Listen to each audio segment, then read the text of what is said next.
सभी को नमस्कार। यूथरीच के ई लर्निंग प्रोग्राम में आपका स्वागत है। मेरा नाम सतीश कुमार है। मैं AIS उन्नति एजुकेशन सेंटर रानौली में कार्यरत हूँ। आज हम 10वीं कक्षा के गणित विषय में चैप्टर 3 के बारे में डिस्कस करेंगे। चैप्टर 3 है दो चर वाले रैखिक समीकरण युग्म।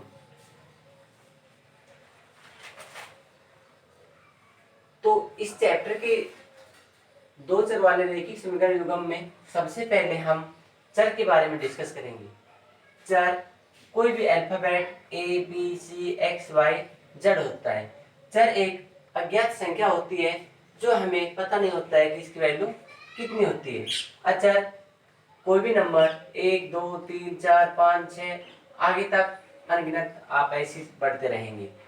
चर हमारे पास एक ज्ञात संख्या होती है, हमें पता होता है कि इसकी वैल्यू क्या है।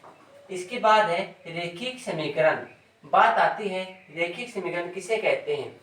ऐसा समीकरण जिसमें चर की अधिकतम घात 1 हो रैखिक समीकरण कहलाता है।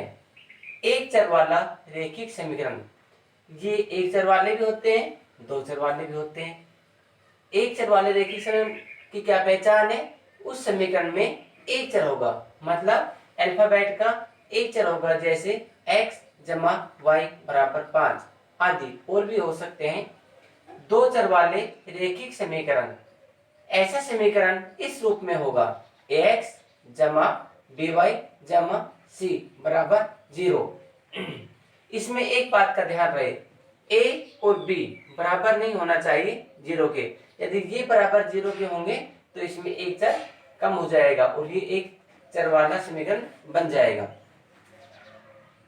अब बात आती है दो चर वाले समीकरण युग्म। दो समीकरण होना चाहिए और उनकी जोड़ों को युग्म बोलते हैं, जैसे a1x जमा b1y जमा c1 बराबर 0, a2x जमा b2y जमा c2 बराबर 0। ये एक समीकरण का युग्म बन गया।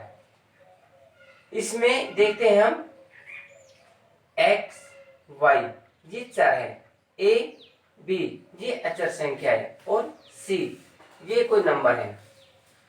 अब हम प्रश्न को शुरू करते हैं। पहला प्रश्न है 3.1 का। आफ्ताब अपनी पुत्री से कहता है 7 वर्ष पूर्व मैं तुमसे 7 गुनी आयु का था, अब से 3 वर्ष बाद मैं तुमसे केवल 3 गुनी आयु का रह जाऊंगा, क्या यह मनोरंजन है? इस स्थिति को बीजीय गणित एवं ग्राफीय रूपों में व्यक्त कीजिए। आइए हम अपना प्रश्न शुरू करते हैं। देखते हैं कि हमारे पास जो भी ज्ञात करना होता है उसे हम मानते हैं। कोई भी दो चर के रूप में मानेंगे, a भी मान सकते हैं, xy मान सकते हैं, कुछ भी मान सकते हैं। तो सबसे पहले आफ्ताब और उसकी पुत्री की बात आती है, उनकी आयु के बारे में आती है। तो सबसे पहले हम आफ्ताब की आयु को मान लेते हैं। माना आफ्ताब की वर्तमान आयु x वर्ष, इसी प्रकार से माना आफ्ताब की पुत्री की वर्तमान आयु बराबर y वर्ष। अब आफ्ताब कहता है 7 वर्ष पूर्व में तुमसे 7 गुनी आयु का था। 7 वर्ष पहले आफ्ताब की आयु, अब जो उसकी वर्तमान आयु है उसमें से हम 7 वर्ष कम कर देंगे, x माइनस 7 वर्ष। 7 वर्ष पहले आफ्ताब की पुत्री की आयु, इसी प्रकार से y माइनस 7 वर्ष। अब प्रश्न में कहा गया है कि 7 वर्ष पहले मैं तुमसे 7 गुनी आयु का था। प्रश्न अनुसार x minus 7 is equal to y minus 7। अब वो 7 गुनी आयु का आफ्ताब है, तो हम क्या करेंगे, उसकी पुत्री की आयु को भी 7 से गुणा कर देंगे, दोनों की आयु बराबर बराबर हो जाएगी। x माइनस 7 बराबर 7, y को भी मल्टीप्लाई करेगा और माइनस 7 को भी, 7y minus 49, x minus 7y। अब ये 7y इधर प्लस का है, बराबर से इधर आएगा, माइनस का हो जाएगा, और यदि कोई माइनस का है तो बराबर से उधर जाएगा तो प्लस का हो जाएगा, बराबर माइनस 49 जमा 7, x माइनस 7y बराबर माइनस 42। ये समीकरण नंबर 1 हमें मिला। इसी प्रकार से सेकंड कंडीशन में क्या है, अब से 3 वर्ष बाद मैं तुमसे 3 गुनी आयु का रह जाऊंगा। अब से 3 वर्ष बाद आफ्ताब की आयु, जो आयु उसकी आज है, प्रेजेंट के समय जो उसकी आयु है, उसमें 3 वर्ष जोड़ देंगे, x प्लस 3 वर्ष। अब से 3 वर्ष बाद आफ्ताब की पुत्री की आयु y जमा 3 वर्ष। प्रश्न अनुसार वो कहता है कि मैं तुमसे केवल 3 गुनी आयु का रह जाऊंगा। x जमा 3 बराबर y जमा 3। अब 3 गुनी आयु, ये पहले उससे 3 गुनी आयु का बड़ा है, इसको 3 से मल्टीप्लाई करेंगे। x जमा 3 बराबर 3 y को मल्टीप्लाई करेगा और 3 को भी, 3y जमा 9, x माइनस 3y बराबर 9 माइनस 3, x माइनस 3y बराबर 6। समीकरण नंबर 2। अब हम इसको, ये हमारा बीजगणित के रूप में शो हो गया है।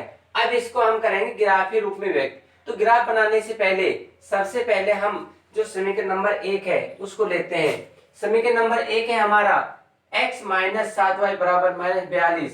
अब x की वैल्यू इधर ले लेते हैं, x बराबर 7y प्लस का हो जाएगा माइनस 42। समीकरण नंबर 3।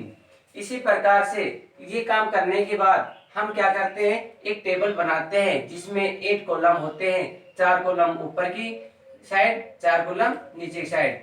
ऊपर वाले में x का मान लिखना है, नीचे वाले में y का मान। अब ये मान कहां से लेंगे, हम मान कुछ भी ले सकते हैं। फॉर एग्जाम्पल y का मान हम लेते हैं 6 माइनस 42, 7 6 जा 42 माइनस 42 बराबर 0। तो x का मान कितना आया, 0। इसी प्रकार से y का मान हम 7 लेते हैं, 7 7 जा 49, तो 49 से हम 42 माइनस करेंगे, फिर यहाँ 7 बचेगा x का मान। इसी प्रकार से x का मान यदि हम 5 लेते हैं, 7 पंजे 35, अब 35 में से फिर माइनस करेंगे 42, तो माइनस के 7 बचेंगे। सेम समीकरण नंबर 2, x माइनस 3y बराबर 6, इससे हम दो ही टेबल बनाएंगे। x माइनस 3y बराबर 6 से दो टेबल बनाएंगे। फिर x का मान हम लेंगे, x बराबर 3y जमा 6। समीकरण नंबर 4।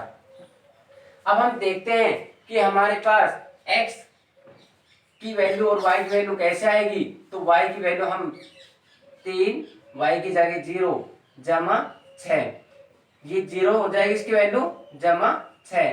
तो x की वैल्यू कितनी आई, 6। इसी प्रकार से यदि हम -2 लेते हैं y की वैल्यू, तो 3 दूनी 6, माइनस के 6 और प्लस के 6, 0 आ जाएगी वैल्यू। इसी प्रकार -1 लेते हैं, 3 एकम 3 माइनस के 3 6, 3 वैल्यू आ जाएगी। अब हम ग्राफ में कैसे शो करेंगे, सबसे पहले हम करते हैं कि जो हमारा ग्राफ की नोटबुक है, ग्राफ की हमारे पास पुस्तिका है, उसमें हम x एक्सिस और y एक्सिस दो लाइन खींचेंगे। जो इनका बीच का पॉइंट है उसको हम 0 शो करेंगे। उसके बाद ये x प्लस का है, ये x माइनस की वैल्यू है, इधर y प्लस का है, इधर y माइनस का है। फिर हम नंबरिंग डालेंगे। नंबरिंग डालने से पहले हम ये देखेंगे कि हमारे टेबल में सबसे बड़ा डिजिट क्या है। इसमें देखेंगे 7 डिजिट सबसे बड़ा है, इधर 6 सबसे बड़ा है, और 6 7 में से 7 बड़ा है। तो इस इनमें से हम 1-1 सेंटीमीटर की 7 पॉइंट लगाएंगे। 1 2 3 4 5 6, यहाँ प्लस के x रहेंगे। 1 2 3 4 5 6 7, इस साइड माइनस के x रहेंगे। -1 -2 -3 -4 -5 -6 -7। इसी प्रकार से इस साइड -y, -1 -2 -3 -4 -5 -6 -7। ये काम करने के बाद हम इनकी वैल्यू पुट करना सीखेंगे। सबसे पहले हम देखेंगे x की वैल्यू कितनी है, 0, y की वैल्यू कितनी है, 6। तो 0 जो वैल्यू होती है वो x और y दोनों की होती है, और 0 के सामने हम देखेंगे y की वैल्यू 6, मतलब 6 प्लस की तरफ देखेंगे। तो 1 2 3 4 5 6, ये जो पॉइंट मिला है इसे हम शो कर देंगे 0 6, क्योंकि जो x की वैल्यू होती है वो आगे लिखी जाती है और y की वैल्यू पीछे लिखी जाती है। सेम अगला 7 7, दोनों ही प्लस के हैं, तो x की वैल्यू इस साइड देखेंगे और y की वैल्यू ऊपर तरफ देखेंगे, क्योंकि ये y प्लस का है, ये x भी प्लस का है। 1 2 3 4 5 6 7, इसके सामने बिल्कुल, और y के 7 के सामने हम यहाँ ये पॉइंट लेंगे, इसकी वैल्यू हो जाएगी 7,7। इसी प्रकार से y की वैल्यू 5 और x की वैल्यू -7। अब y की वैल्यू 5 तो ऊपर की तरफ ही रहेगी क्योंकि प्लस ऊपर है, और माइनस x की वैल्यू इधर लेंगे 7। -1 -2 -3 -4 -5 -6 -7। इसके सामने देखेंगे y की वैल्यू 5 की तरफ 1 2 3 4 5, उनको डॉटेड लाइन से मिलाकर -7 और 5 इधर पॉइंट लेंगे। इसके बाद सेकंड टेबल से y की वैल्यू 0, x की वैल्यू 6, 0 दोनों का कॉमन है और x की वैल्यू 6 प्लस की तरफ रहेगी तो 1 2 3 4 5 6, ये पॉइंट हम लेंगे, वैल्यू रखेंगे यहाँ पर 6, 0। नेक्स्ट -2 0।